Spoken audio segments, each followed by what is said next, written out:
BJP ಘಟನೆಯನ್ನ ತುಂಬಾ ಗಂಭೀರವಾಗಿ ತೆಗೆದುಕೊಂಡಿದೆ. ಜಿಲ್ಲೆಯ ಜನ ಅತ್ಯಂತ ಗಂಭೀರವಾಗಿ ತೆಗೆದುಕೊಂಡಿದ್ದಾರೆ. ಹಿಂದೂ ಹೆಣ್ಣು ಮಕ್ಕಳನ್ನ ಶಾಲೆಗೆ ಕಳಿಸುವಂತ ಒಂದು ಭಯದ ವಾತಾವರಣ ಇವತ್ತು ಈ ರೀತಿಯಾದಂತಹ ಮಾನಸಿಕತೆಯಿಂದ ಭಯ ಆಗ್ತಾ ಇದೆ.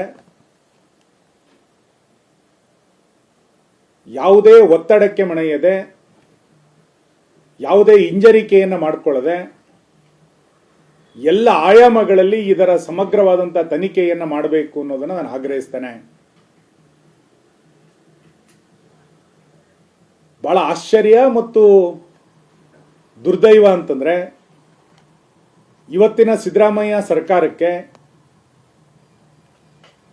ಡಿಜೆಹಳ್ಳಿನಲ್ಲಿ ಪೊಲೀಸ್ ಸ್ಟೇಷನ್ಗೆ ಬೆಂಕಿ ಹಚ್ಚಿದಂತವ್ರು ಅಮಾಯಕರಂತೆ ಕಾಣ್ತಾರೆ. ಬೆಂಗಳೂರಿನಲ್ಲಿ ಬಾಂಬ್ ಸ್ಫೋಟ ಮಾಡಲಿಕ್ಕೆ ಬಂದಂತವರು ಭಯೋತ್ಪಾದಕರ ತರ ಕಾಣೋದಿಲ್ಲ.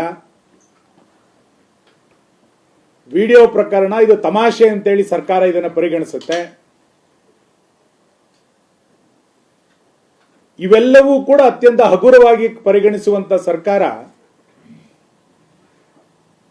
ಬಜರಂಗ ದಳದ ಕಾರ್ಯಕರ್ತರನ್ನ ವಿನಾಕಾರಣ ಗಡಿಪಾರು ಮಾಡಲಿಕ್ಕೆ ಹೋಗುವಂತ ಕ್ರಮವನ್ನ, ಉಗ್ರ ಕ್ರಮವನ್ನ ಸರ್ಕಾರ ತೆಗೆದುಕೊಳ್ಳುತ್ತೆ. ಸರ್ಕಾರದ ವಿರುದ್ಧ ಪೋಸ್ಟರ್ ಹಾಕದಂತ ಶಿಕ್ಷಕನನ್ನ ಈ ಸರ್ಕಾರ ಅಮಾನತು ಮಾಡುತ್ತೆ. ಉಡುಪಿಯ ಘಟನೆಯಲ್ಲಿ ತನಿಖೆ ಆಗಬೇಕು ಅಂತೇಳಿ ಟ್ವೀಟ್ ಮಾಡಿದಂತ ಹೆಣ್ಣು ಮಗಳ ಮನೆಗೆ ರಾತ್ರೋರಾತ್ರಿ ಪೊಲೀಸರು ಹೋಗ್ತಾರೆ. ಯಾವ ಹಿಂದುತ್ವದ ರಾಷ್ಟ್ರೀಯ ವಿಚಾರಗಳನ್ನ ಹೇಳ್ತಾರೆ ಅಂತವರ ಮೇಲೆ ದೂರು ಕೊಡೋದಕ್ಕಿಂತ ಮುಂಚೆನೆ ಪೊಲೀಸರು ಕ್ರಮಕ್ಕೆ ಮುಂದಾಗ್ತಾನೆ.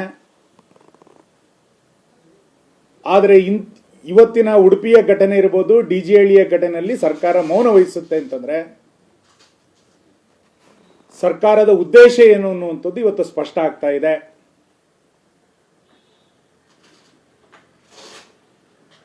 ಟ್ವೀಟ್ ಮಾಡಿದಂತ ಮಹಿಳೆಯ ಮನೆಗೆ ಪೊಲೀಸರು ಹೋಗ್ತಾರೆ ಅಂತಾದ್ರೆ,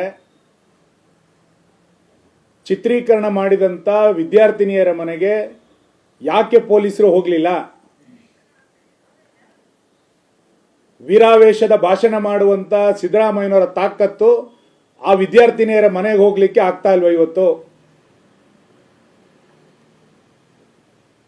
ವಿರೋಧ ಪಕ್ಷಗಳು ಇಲ್ಲದಂತ ಸಂದರ್ಭದಲ್ಲಿ ಬಹಳ ರಾಜಾರೋಷದ ಭಾಷಣಗಳನ್ನು ಮಾಡಿದಂತ ತಾಕತ್ತು, ದಮ್ಮು ಇವತ್ತು ಚಿತ್ರೀಕರಣ ಮಾಡಿದಂತ ಇಸ್ಲಾಂ ಮಾನಸಿಕತೆ ಇರುವಂತ ವಿದ್ಯಾರ್ಥಿನಿಯರ ಮನೆಗೆ ಹೋಗ್ಲಿಕ್ಕೆ ಈ ಸರ್ಕಾರಕ್ಕೆ ಯಾಕೆ ತಾಕತ್ತಿಲ್ಲ?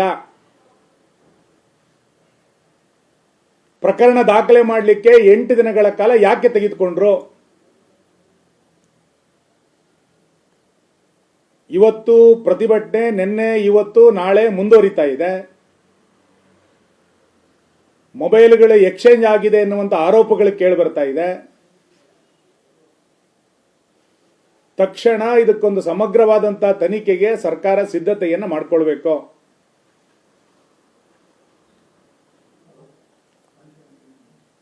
ಹೆಣ್ಣು ಮಕ್ಕಳ ಘನತೆಯನ್ನ ಕಾಪಾಡಿಕೊಳ್ಬೇಕಾದಂತ ಸರ್ಕಾರ ಇದನ್ನೊಂದು ತಮಾಷೆ ಅಂತೇಳಿ ಇದನ್ನು ಕೈ ಬಿಡುವಂತ ಪ್ರಯತ್ನವನ್ನು ಮಾಡಬಾರದು. ಈ ಹೋರಾಟದ ತಾರ್ಕಿಕ ಹಂತಕ್ಕೆ ಬಿಜೆಪಿ ಹೋರಾಟವನ್ನು ಮುಂದುವರಿಸುತ್ತೆ.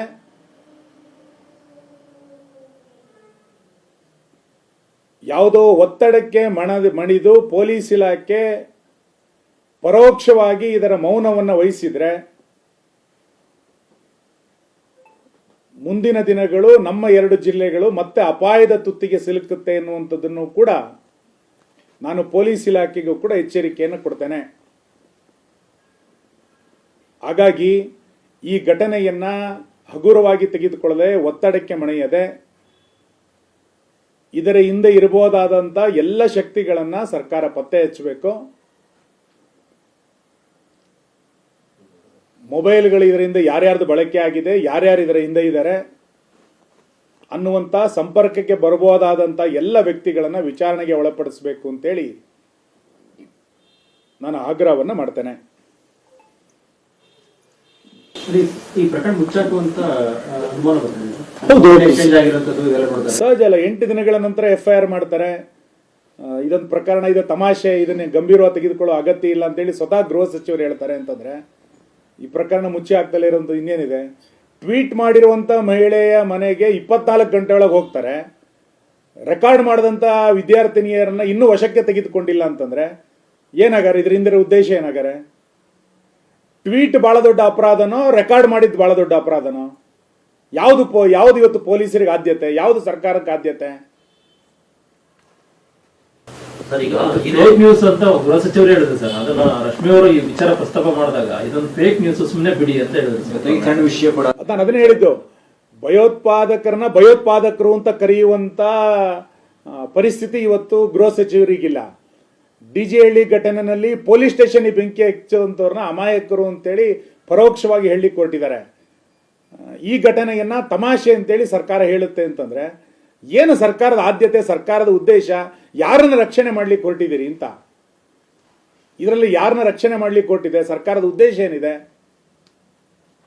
ಸರ್, ಈಗ ಇದು ಅಂದ್ರೆ ಇವತ್ತಿಂದಲ್ಲ, ಸುಮಾರು 1 ವರ್ಷದಿಂದ ಈ ತರ ಆಗ್ತಾ ಇದೆ ಅಂತ ಸುನೀಲ್ ಕುಮಾರ್ ಅವರು ಉಸ್ತುವಾರಿ ಸಚಿವರಾಗಿದ್ರು.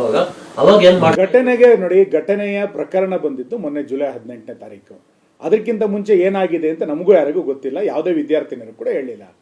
ಈ ಘಟನೆ ನಡೆದ ತಕ್ಷಣನೇ ಕಾಲೇಜಿನ ಆಡಳಿತ ಮಂಡಳಿಯು ಕೂಡ ಮೊಬೈಲ್ ಅನ್ನ ತೆಗೆದುಕೊಂಡು ಪೊಲೀಸ್ ಸ್ಟೇಷನ್ಗೆ ಕೊಟ್ಟಿದೆ. ಅಲ್ಲಿ ತನಕ FIR ಮಾಡಲಿಲ್ಲ. ನಿನ್ನೆ ಸಹ ವಿದ್ಯಾರ್ಥಿನಿಯರು ಹೇಳ್ತಾರೆ ಇದು 6 ತಿಂಗಳಿಂದ ನಮಗೆ ನಡೀತಾ ಇತ್ತು ಅಂತೇಳಿ.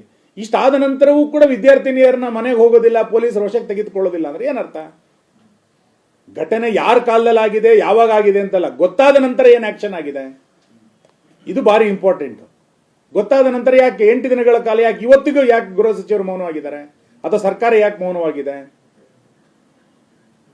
ಟ್ವೀಟ್ ಮಾಡಿದವ್ರ ಮನೆಗೆ ದಡಾರ್ ಅಂತ ಹೋಗ್ತಾರೆ, ಬಜರಂಗ ದಳದ ಕಾರ್ಯಕರ್ತರನ್ನ ಗಡಿಪಾರು ಮಾಡುವಂತ ಉತ್ಸಾಹ ಈ ವಿದ್ಯಾರ್ಥಿನಿಯರ ಮೇಲೆ ಯಾಕಿಲ್ಲ ಇವತ್ತು? ಈ ಹಿಂದೆ ಆಗಿದ್ರ ಬಗ್ಗೆ ನಮಗೇನು ಮಾಹಿತಿ ಇಲ್ಲ ಇದ್ರ ಬಗ್ಗೆ. ಹಿಂದೆ ಯಾವಾಗ ಆಗಿತ್ತು ಅಂದ್ರೆ ಮಾಹಿತಿ ಇಲ್ಲ. ಇವತ್ತು ಒಂದೊಂದೇ ಬೆಳಕಿಗೆ ಬಂದಿದೆ. ಇನ್ನೊಂದಿಷ್ಟು ಚರ್ಚೆಗಳಾಗ್ಲಿ, ಪೊಲೀಸ್ ಇಲಾಖೆ ಸ್ವಲ್ಪ ತೀವ್ರ ತನಿಖೆಯನ್ನು ಮಾಡಿದ್ರೆ ಇನ್ನಷ್ಟು ಹೊಸ ವಿಚಾರಗಳು ಬೆಳಕಿಗೆ ಬರುವಂತ ಸಾಧ್ಯತೆ ಇದೆ. ತನಿಖೆ ಹೇಗಾಗಬೇಕು, ತನಿಖೆನಲ್ಲಿ ಯಾರ್ಯಾರನ್ನ ಒಳಪಡಿಸಬೇಕು, ನಾನೇನು ತನಿಖಾಧಿಕಾರಿ ಅಲ್ಲ. ಆದರೆ ಇದನ್ನು ಮುಚ್ಚಿ ಹಾಕದಲ್ಲ, ಇದನ್ನು ಹಗುರವಾಗಿ ತೆಗೆದುಕೊಳ್ಳದಲ್ಲ, ಇದನ್ನು ಗಂಭೀರ ಅಂತ ಅನ್ಕೊಂಡು ಹೋಗಬೇಕು. ಶೌಚಾಲಯದಲ್ಲಿ ರೆಕಾರ್ಡ್ ಮಾಡೋದು ತಮಾಷೆ ಅಂತಾದ್ರೆ ಇನ್ನಾಗರೆ ಸರ್ಕಾರಕ್ಕೆ ಯಾವುದು ಗಂಭೀರ? ಬೆಂಗಳೂರಿಗೆ ಬಾಂಬ್ ಇಡಕ್ಕೆ ಬಂದಂತವ್ರು ಭಯೋತ್ಪಾದಕರಲ್ಲ, ಶೌಚಾಲಯದಲ್ಲಿ ರೆಕಾರ್ಡಿಂಗ್ ಮಾಡಿದ್ದು ತಮಾಷೆ. ಹಾಗಾದ್ರೆ ಈಗ ಸರ್ಕಾರಕ್ಕೆ ಏನಾಗರೆ? ಬೆಂಕಿ ಹಾಕ್ದವ್ರು ಡಿಜೆಹಳ್ಳಿ ಗಲಾಟೆನಲ್ಲಿ ಪೊಲೀಸ್ ಸ್ಟೇಷನ್ ಬೆಂಕಿ ಹಾಕ್ದವ್ರು ಅಮಾಯಕ. ಹಾಗಾದ್ರೆ ಸರ್ಕಾರಕ್ಕೆ ಯಾವ್ದು ಗಂಭೀರ ಅಂತ?